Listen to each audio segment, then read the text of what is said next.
Mustafa ölmek için Allahu Ekber. Kan kusacak, ölüm bulacaksınız. Evet. আসসালামু আলাইকুম রহমতুল্লাহ।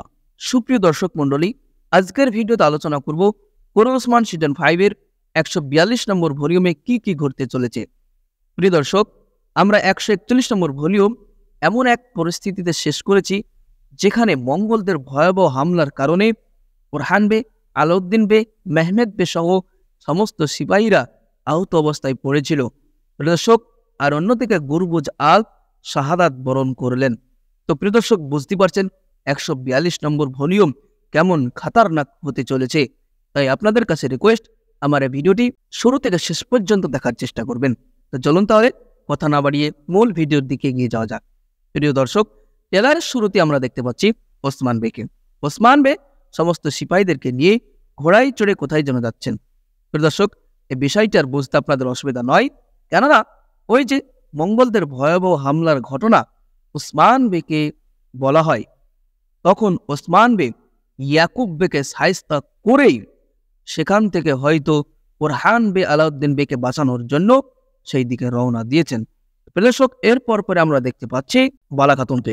বালা খাতুন বলেন, গঞ্জাগল খাতুন, প্রেমে পড়া নারীর চোখ দেখেই আমি বুঝতে পারি তোমার দু চোখে সেই ভালোবাসা দেখতে পাচ্ছি মেয়ে। তার মানে বালা খাতুন গঞ্জাগল খাতুনের চোখ দেখেই বুঝে গেছেন যে সেও আলাউদ্দিন বেকে পছন্দ করে বা তাকে ভালোবাসে।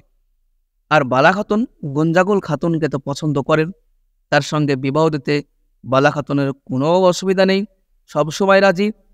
কিন্তু প্রিয় দর্শক, এর পেছনে যে একটি গোপন রহস্য আছে, সেটা কি বালা খাতুন জানে? জানলে তাদের ভালোবাসা কত দূরে যাবে অবশ্যই কমেন্ট বক্সে জানিয়ে দেবেন। প্রিয় দর্শক, এরপর পর আমরা আবারও দেখতে পাচ্ছি গঞ্জাগল খাতুন এবং হলোফেরা। গঞ্জাগল খাতুন কান্না করতে করতে বলে, হলোফেরা, তুমি বলেছিলে তোমার আর ওরহান বের পক্ষে এটা অসম্ভব, কিন্তু দেখি এখন থেকে আমার পক্ষেও এটা অসম্ভব। এরপরে গঞ্জাগল খাতুন কান্না করতে করতে বলে, সব কিছুই শেষ, সব কিছুই শেষ। এখানে সব কিছু শেষ বলতে কি? সব কিছু শেষ বলতে প্রিয় দর্শক, ওই যে গঞ্জাগল খাতুন ভয় পাচ্ছে যে যদি ওলগেন খাতুন তার এই ব্যাপারটি আলাউদ্দিন বেকে বলে দেয় অথবা তার মা বালা খাতুনকে বলে দেয়, তাহলে কি হবে? আলাউদ্দিন বে কি আমাকে বিশ্বাস করবে? আমাকে কি আলাউদ্দিন বে ভালোবাসবে? প্রিয় দর্শক, যার জন্য গঞ্জাগল খাতুন ভয় পাচ্ছে। আর প্রিয় দর্শক, ভয় পাওয়াটাই স্বাভাবিক। আপনারা জানেন গঞ্জাগল খাতুন একটি ভালো মেয়ে, একথা আলাউদ্দিন বেও জানে এবং বালা খাতুনও জানেন। কিন্তু এর পেছনে যে একটি গোপন রহস্য আছে, সেটাও কিন্তু মিথ্যা নয়। কেননা গঞ্জাগল খাতুন ভালো হলেও তার মা সাদেত খাতুনের কথা মতোই চলে, তার সমস্ত পরিকল্পনা ঠিকঠাক অব্যাহত রাখে। তারপরেও যাই হোক, গঞ্জাগল খাতুন আলাউদ্দিন বেকে ভালোবাসে। তো দর্শক, এই পরিস্থিতি কতদূর যায় আমরা পরবর্তী সময়ে আলোচনা করব। তো দর্শক, এরপর আমরা দেখতে পাচ্ছি সেই মঙ্গলদের ঘাঁটি, যেখানে মঙ্গলদের সঙ্গে ওরহান বে আলাউদ্দিন বের লড়াই হয়েছিল।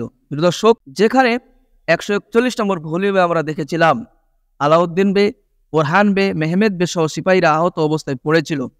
কিন্তু আমরা ট্রেলারে দেখতে পাচ্ছি যে ওরহান বে, আলাউদ্দিন বে এবং সকলেই আবারও আল্লাহু আকবার তাকবীরের ধ্বনি দিয়ে আবারও লড়াইয়ের জন্য উঠে পড়ে এবং লড়াই শুরু করে দেয়। তো প্রিয় দর্শক, এর মধ্যেই ওসমান বে তাদেরকে বাঁচানোর জন্য চলে আসে এবং আমরা সেখানে দেখতে পাচ্ছি ওসমান বে সকল পরিস্থিতিকে দেখে খুব আফসোস মনে করছে, কেননা অনেক কিছুই ক্ষয়ক্ষতি হয়েছে। সঙ্গে সঙ্গে আমরা দেখতে পাচ্ছি গুরবুজ আল শাহাদাত বরণ করেছে। তো প্রিয় দর্শক, একটি মর্মান্তিক ঘটনা ঘটে গেল।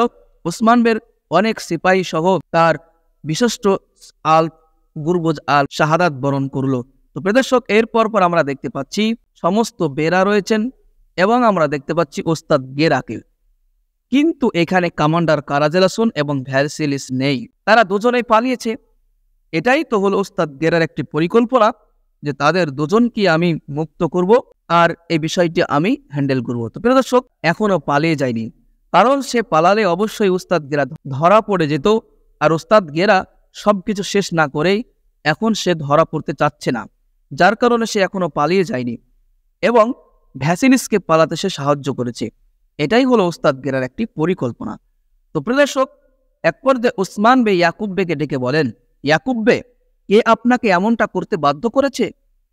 এরপর আমরা দেখতে পাচ্ছি আয়হান আগা নিজেই পাগড়ি খুলে বসে পড়লেন। তখন ওসমান বে বলেন, আয়হান আগা, আমি ভেবেছিলাম আপনি একজন ব্যবসায়ী, মানুষদের সাহায্য করেন, কিন্তু ব্যবসার মধ্যে আবার কি? প্রিয় দর্শক, এরপর ওসমান বে তার গর্দান আলাদা করার জন্য প্রস্তুত। ঠিক তখনই ইয়াকুব বে বলেন, ওসমান বে, যথেষ্ট, আপনি আমার পথে হাঁটবেন, আমি যা বলবো তাই আপনি করবেন। তো প্রিয় দর্শক, তখন ওসমান বে তার প্রতি উত্তরে বলেন, আনুগত্য আর সালতানাত বলতে কিছুই নেই। তো প্রিয় দর্শক, এই পর্যন্তই ছিল আজকের টেলার। এই বিষয়টি আপনাদের আর বুঝতে বাকি নেই। যতবার ইয়াকুব বে কোনো পরিকল্পনা করার চেষ্টা করেছে, ততইবার তার পরিকল্পনা উল্টে তার উপর পড়েছে এবং সঙ্গে সঙ্গে ওসমান বেকেও তার শাস্তি ভোগ করতে হয়েছে। যার জন্য ওসমান বে বলেন, সালতানাত আর আনুগত্য বলতে কিছুই নেই, এখন সালতানাতও আমার, যুদ্ধও আমার। দর্শক, আরও একটি বিষয় যে ওস্তাদ গেরা ইয়াকুব বেকে বোকা বানিয়ে এই পরিকল্পনা করেছে, অথচ এখন পর্যন্ত ইয়াকুব বে ওস্তাদ গেরার এই পরিকল্পনা বুঝতে পারল না, বরং ইয়াকুব বে বোকার মতো ওস্তাদ গেরাকে সাপোর্ট করলো। কিন্তু ওসমান বে এই ব্যাপারটি বুঝে ফেলেছেন এবং ইয়াকুব বের কারণে যদি ওস্তাদ গেরা এবারকার মতো বেঁচেও যায়, তাহলে পরবর্তী সময়ে ওসমান বে তাকে অবশ্যই শায়েস্তা করবেন, কারণ ওসমান বের তার প্রতি সন্দেহ তৈরি হয়েছে। আর একবার সন্দেহ তৈরি হলে দ্বিতীয়বার ওসমান বে তাকে আর ছাড়বেন না।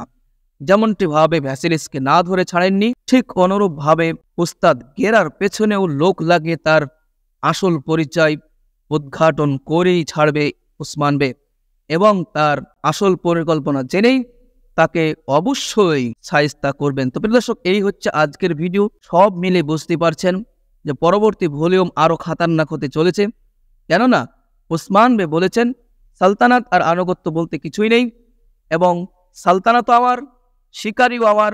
সব মিলিয়েই বুঝতে পারছেন ওসমান বে অতি শীঘ্রই সালতানাত কায়েম করবেন। তো আজকের ভিডিও এই পর্যন্তই, পরবর্তী ভিডিওতে আবার দেখাবেন ইনশাআল্লাহ।